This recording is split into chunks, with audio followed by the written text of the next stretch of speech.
आज का सत्संग ध्यान पूर्वक पूरा जरूर सुने।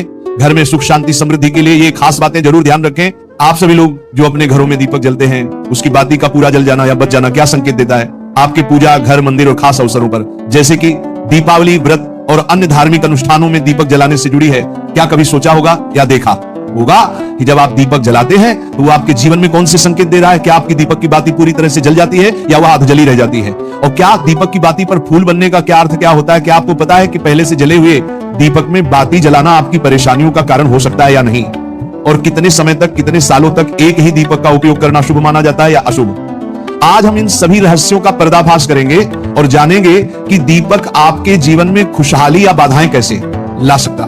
तो भक्तों, आपको जानकर हैरानी होगी कि आप अपने पूजा घर के मंदिर में दीपक जलाते समय अगर ये गलती करते हैं तो आपको इसका परिणाम जरूर भुगतना ही होगा।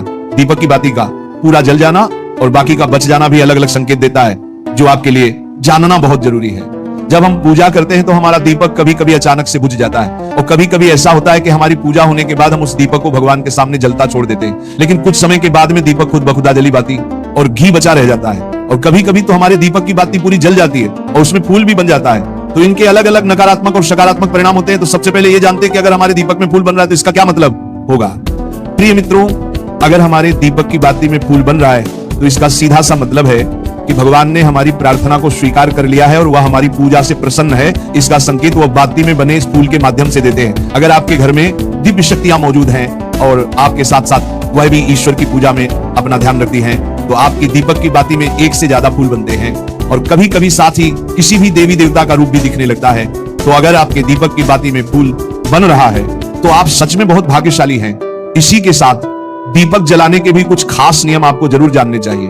भक्तों, अगर आप पहले से जले हुए दीपक में अपनी बाती रखकर जलाते हैं तो ऐसा करने से दुर्भाग्य आपका पीछा कभी नहीं छोड़ता है। अगर दीपक में पहले से जली हुई बाती की राख या फिर रुई और कालिक है और आपने अपनी बाती इसमें रखकर जला दी तो ऐसा करने से भगवान आपसे प्रसन्न होने की बजाय नाराज हो जाते हैं और आपको इसके बहुत ही भयानक परिणाम देखने को मिलते हैं। आपके बनते हुए काम बिगड़ने लगते हैं, आपकी तिजोरी का धन खर्च होने लगता है और आपके धन आने के सारे रास्ते भी बंद हो जाते हैं। तो हमेशा ये ध्यान रखें कि जब भी आप दीपक जलाएं, आप हमेशा साफ सुथरे दीपक का ही इस्तेमाल करें। दोस्तों, इसी के साथ कुछ लोगों की आदत होती है कि वह हर थोड़े दिन बाद अपने दीपक को बदल देते हैं। इस पर गुरुजी का कहना है कि आप जिस दीपक से पूजा करते हैं उसे कभी मत बदलिए, आप उस दीपक को सिद्ध हो जाने दीजिए। जब कोई दीपक रोजाना भगवान के सामने जलता है तो वह दीपक समय के साथ सिद्ध हो जाता है। भगवान की सकारात्मक ऊर्जा उस दीपक में आ जाती है और जब भी आप वह दीपक जलाते हैं तो आपका तन और मन दोनों पवित्र हो जाते हैं। तो आप हर रोज उस दीपक को साफ कीजिए, फिर उसमें बाती रखकर जलाएं। आप जितनी बार भी दीपक जलाएं उतनी बार उस दीपक को साफ करके बार बार उसी दीपक में बाती जलाएं। लेकिन अगर आप गलती से भी उस दीपक को बदलते हैं तो आपकी तरक्की में रुकावट आ सकती है। इसलिए आप अपने दीपक को कभी भी मत बदलना। 10 साल 20 साल तक आप उसी दीपक में लगातार बाती जलाएं, इससे आपका दीपक सिद्ध हो जाएगा और आप इसका चमत्कार अपने घर में भी देख सकते हैं। अगर आपके घर में कोई भी रोगी हो, बीमार हो या किसी का बुखार नहीं जा रहा हो तो आप इस दीपक को थोड़ी देर के लिए किसी बर्तन में डालिए और अब उस रोगी को ये पानी पिला दीजिए। 10 से 15 मिनट के भीतर उसका बुखार उतर जाएगा।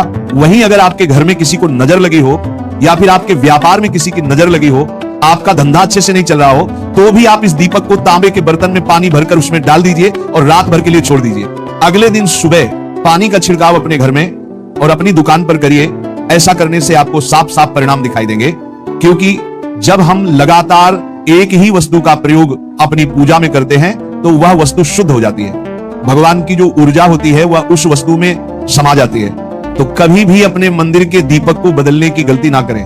दोस्तों, अगर आपके मंदिर का दीपक टूट जाता है या फिर खराब हो जाता है या खंड हो जाता है तभी आप उस दीपक को बदल सकते हैं, लेकिन फिर भी आप उस दीपक को ना फेंक बल्कि इसे अपने घर में संभाल कर रखें, क्योंकि ये भगवान की सकारात्मक ऊर्जा का भंडार होता है। वहीं अब आपको ये भी बता देते हैं कि अगर आपके दीपक की बाती पूरी नहीं जलती है और आपके दीपक में घी बच जाता है तो इसका क्या परिणाम होता है। सबसे पहले ये देखिए कि अगर आप किसी भी पेड़ पौधे की पूजा कर रहे हैं और पूजा में जलाया हुआ दीपक पूरा नहीं जलता या फिर उसमें घी बच जाता है तो इससे आपके घर में बीमारियां घर बना लेती हैं और ये बीमारी कभी भी आपका पीछा नहीं छोड़ेगी। तो जब भी आप किसी भी पेड़ पौधे या मंदिर के बाहर किसी भी स्थान पर पूजा करें तो यह ध्यान रखें कि उसकी बाती पूरी जले और उसमें घी बचा हुआ ना हो, क्योंकि ये आपकी अच्छी सेहत के लिए बहुत ही अच्छा प्रभाव देगा।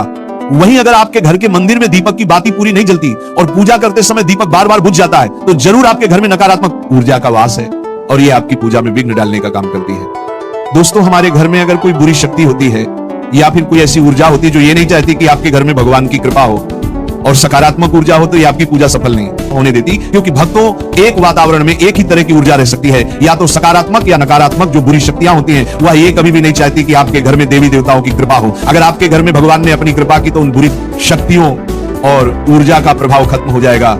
इसलिए ये शक्तियां चाहती हैं कि आपकी पूजा में रुकावटें आए। इन्हीं के प्रभाव से हमारा दीपक बार बार बुझ जाता है, या फिर दीपक की बातें पूरी नहीं जलती। इस सब से बचने के लिए आपको सच्चे मन से भगवान का स्मरण करना चाहिए। जब भी आप दीपक जलाएं, भगवान से प्रार्थना करें कि आपके आसपास जितनी भी नकारात्मक ऊर्जा हो वो आपसे दूर रहे और भगवान की कृपा आप पर बनी रहे। ऐसी शक्तियों से बचने के लिए जब भी आप दीपक जलाएं, गंगा जल से एक गोल घेरा बना लें और उस घेरे में दीपक को रखें। क्योंकि दोस्तों, गंगा जल को बहुत ही पवित्र माना गया है और महादेव का वरदान भी गंगा जल को प्राप्त है।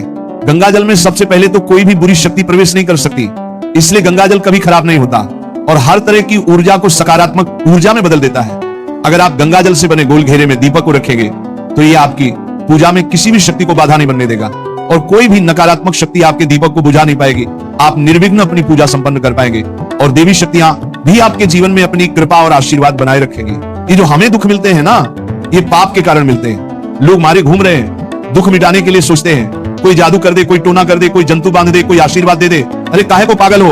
यदि तुम अच्छे आचरण करते हो, भगवान नाम जप करते हो, सधर्म से चलते हो, तो तुम्हें किसी से आशीर्वाद मांगने की जरूरत नहीं। बात मान लीजिए, प्रार्थना मान लीजिए। दिखावे में लाखों लोग अपने जीवन को नष्ट करने के लिए तैयार हैं। ये माया का ही तो दिखावा है जिसमें जन्म के जन्म हमारे नष्ट होते जा रहे हैं। सत्य मार्ग को क्यों नहीं पकड़ते हो? किसी के आशीर्वाद की जरूरत नहीं आपको आनंद प्राप्ति के लिए। आप आनंद के बच्चा हो, आनंद स्वरूप हो, जिनसे आशीर्वाद मांगते हो। उनके अंदर जो आत्म तत्व बैठा है वह तुम्हारे अंदर बैठा है, वही संपूर्ण आनंद लिए तुम्हारे अंदर बैठा है। तुम्हें किसी से गिज्ञाने की जरूरत नहीं, बस तुम अपने स्वरूप को नहीं पहचान पा रहे हो, अपनी शक्ति को जागृत नहीं कर पा रहे हो, इसलिए तुम दौड़े घूम रहे हो। भागने की जरूरत नहीं है। सत्संग सुनो, उसे अपने आचरण में उतारो। ये बात आप कागज में लिख लो, चाहे दिमाग में लिख लो। जब तक आपके आचरण शुद्ध नहीं होंगे, जब तक आप भजन नहीं करोगे, जब तक आप दूसरों को सुख नहीं दोगे, मन वचन कर्म से किसी को भी दुख नहीं पहुंचाना, तब तक आप भाग यहां से लेकर ब्रह्म लोक तक अगर आपको सुख मिल जाए तो बता देना, आ ब्रह्म भान लोक पुनरावर्तन अर्जुन, यहां सुख मिलने वाला है। आ ब्रह्म स्तंभ पर्यंतम सर्व माया जगत, यहां सुख मिलने वाला है। अगर सुख सिंधु भगवान का भजन नहीं करेंगे, बैठ के अपने घर में बैठकर आधा घंटा भजन नहीं करेंगे, मारे घूम रहे हैं, सोच रहे हैं ये भगवान का अवतार है, हमारा कल्याण हो जाएगा। ए भाई, जब भगवान वास्तविक अवतार लिए और जो भजन नहीं किए उनका भी कल्याण नहीं हुआ। भगवान के अवतार के समय हम भी रहे होंगे, कहीं ना कहीं किसी जीव जंतु के कल्याण हुआ क्या? अब भजन करोगे तो कल्याण हो जाएगा। हमारी बात मान लो। बार बार आपको कभी कड़वे शब्दों में, कभी मीठे शब्दों में बताते हैं। ए भाई, बचपन से भगवान के मार्ग में लगे हुए हैं, हमको अपना कर्म भोगना पड़ रहा है। जो शरीर रचना के समय रचा गया था वो सुखद या दुखद कर्म भोगना पड़। रामकृष्ण परमहंस जी के कैंसर था, भाई जी हनुमान प्रसाद पोदार जी के उदर में कैंसर था। बड़े बड़े महापुरुषों को भोगना पड़ा, तो प्रारब्ध को भोग लो। ये भोगने की सामर्थ्य नाम जप से आ जाएगी और नाम जप करके जन्म मरण के चक्र से मुक्त हो जाओ। मान लो मेरी बात। क्या वृंदावन की परम पावन रज से बढ़कर त्रिभुवन में कोई रज है? इस रज में बैठकर तुम्हें आनंद नहीं मिल रहा तो कहां मिलेगा तुम्हें? क्या भगवान नाम से बढ़कर कोई अमोघ शक्ति है जो भगवान को अधीन कर सके? सुमीर। ऐसे ही प्रेमानंद महाराज जी का वीडियो देखने के लिए आप हमारे प्रेम शक्ति चैनल को सब्सक्राइब अवश्य करिए। ये 8 लक्षण प्रकट होने लगते हैं जिसके ऊपर प्रभु की कृपा होती है। हमारे ऊपर प्रभु की कृपा है, ये हम कैसे पहचाने? तो ये 8 लक्षण प्रकट होने लगते हैं जिस पर हरिजू की प्रियाजू की कृपा है। पहला, घोर अपराध करने वाले के प्रति भी दया की भावना, शांति पहला लक्षण है। भाव में भी पहले शांत भाव है। हमारे ऊपर श्री हरिजू की कृपा है, इसकी पहचान ये 8 लक्षण। पहला, शांति, अर्थात घोर अपराधी के प्रति भी गुस्सा ना क्षमा करना, यह हरि की कृपा का लक्षण है। देख लो भाई, घोर अपराधी शब्द तो जाने दो, जरा सा प्रतिकूल हो जाए तो लाख समझाओ पर भ्रकुटी तनी रहती है। भला ऐसा है?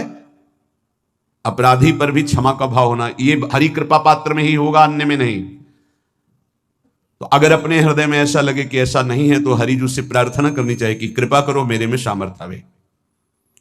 दूसरा, अनुसूया, वो किसी भी के प्रति कभी भी कोई दोष दर्शन ही नहीं करेगा। दोष कथन, दोष श्रवण की तो बात जाने दो। अनुसूया, दूसरों के गुणों में दोष ढूंढना ये नहीं होता। हरि कृपा पात्र में ये नहीं होता। ये सब भजन के नाश करने वाले। जैसे पहला अपराधी पर क्रोध कर देना, तो माया ने भेजा इसीलिए था कि तुम्हारे साथ व्यवहार ऐसा करे कि तुम क्रोध करो। क्रोध करोगे तुम्हारी ऊर्जा शक्ति नष्ट हो जाएगी, अध्यात्म में जो चलने की थी। और कहीं तुमने संकल्प कर लिया तो भजन शक्ति नष्ट हो जाएगी। तो अगर भजन बल है तो गया, जरूर उसको दंड मिलेगा, पक्का मिलेगा, 100% मिलेगा, लेकिन आप खाली हो गए। ना भजन करने की वृत्ति रहेगी और ना भजन रहेगा, दोनों बात। अनुसूया, किसी के सद्गुणों में दोष देखना, गुणों में दोष ढूंढना, यह हरि कृपा पात्र में नहीं होता है। ये बहुत मंगलमयी बातें जिससे हमारा भजन मार्ग पुष्ट होता है। तीसरा, वो बाहर से और भीतर से पवित्र रहता है हरि कृपा पात्र। शौचाचार का ज्ञान होना चाहिए, वस्त्र आपके पवित्र होने चाहिए, ये बाहरी जल रज आदि के द्वारा बाहरी पवित्रता। और निष्कपटता, निश्चलता, सत्य भाव, ये अंदर की पवित्रता है। अगर कपट है, छल है, असत्य है तो हृदय मलिन रहता है। भीतर और बाहर से पवित्र रहना, इसमें खास बात क्या है भीतर और बाहर से पवित्र रहने में? भीतर और बाहर से सदैव पवित्र कौन रह सकता है? तो बोले जो पुंडरीकाक्ष भगवान श्री हरि का, प्रियाजू का स्मरण करता रहता है, वो शवाभ्यंतर शुचि, वो बाह्य और अभ्यंतर दोनों से पावन रहता है। तीसरी जो कृपा का लक्षण है, अर्थात वो सदैव भगवत चिंतन परायण, शौचाचार का पालन करने वाला, बाहर और भीतर से हरि कृपा पात्र पवित्र रहता है। चौथा,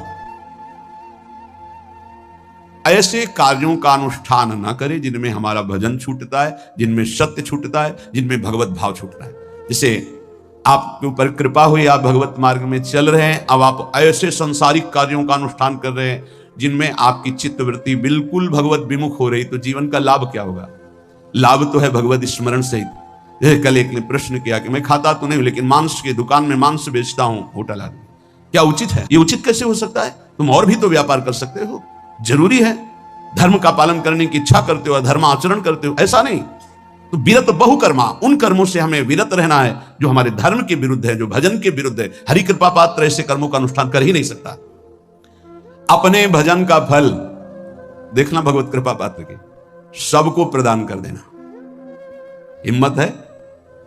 अपने भजन, इतनी मेहनत से किया हुआ भजन, भजन होने के बाद हे प्रभु इस भजन का फल हो, सर्वे भवन्तु सुखिना सर्वे सन्तु निरामयः। यहां तो कहते हैं महाराज एक माला रोज आपके लिए करता हूं कि आपकी बीमारी ठीक रहे, तो शेष किसके लिए करते हो प्रभु? शेष अगर इष्ट और गुरु के लिए तुम्हारा है कि एक माला करते तो फिर इतनी माला करते तो हमें क्या होगा? सब आपको दे देंगे तो हमें क्या होगा? तभी भजन का रहस्य नहीं जाना। छठवां, अपने भजन से अपने लिए कुछ भी ना चाहना, और दूसरों की तो बात जाने दो। दूसरों से कुछ ना चाहना ये तो ठीक है, अपने भजन से अपने लिए कुछ ना चाहना है हिम्मत। देखो ये हरि कृपा पात्र में हिम्मत होती है। अपना भजन अपने प्रयोग में ना लाना, इसका भी आंतरिक रहस्य है। अपने प्रयोग में आप शरीर को लेकर के बोलेंगे, अगर स्वरूप को लेकर तो प्रयोग की कोई वहां जरूरत ही नहीं, स्वरूप पूर्ण काम है, वहां कोई अभाव नहीं। जब आप कोई भाव अपने लिए करेंगे तो देह भाव होगा, देह भाव से किसी विषय की मांग होगी। विषय पूर्ति भजन का फल नहीं होता, भजन का फल होता विषय निवृत्ति। बहुत जोर की बात है, कैसे समझना? अपने भजन का भी फल अपने लिए नहीं, दूसरों से कुछ चाह रखना तो बात ही जाने दो। भजन से भी कोई अन्य सुख की चाह नहीं। क्या चाहिए? भजन ही बनता रहे, भजन का फल भजन बनता रहे, खूब निरंतर जप करते रहे।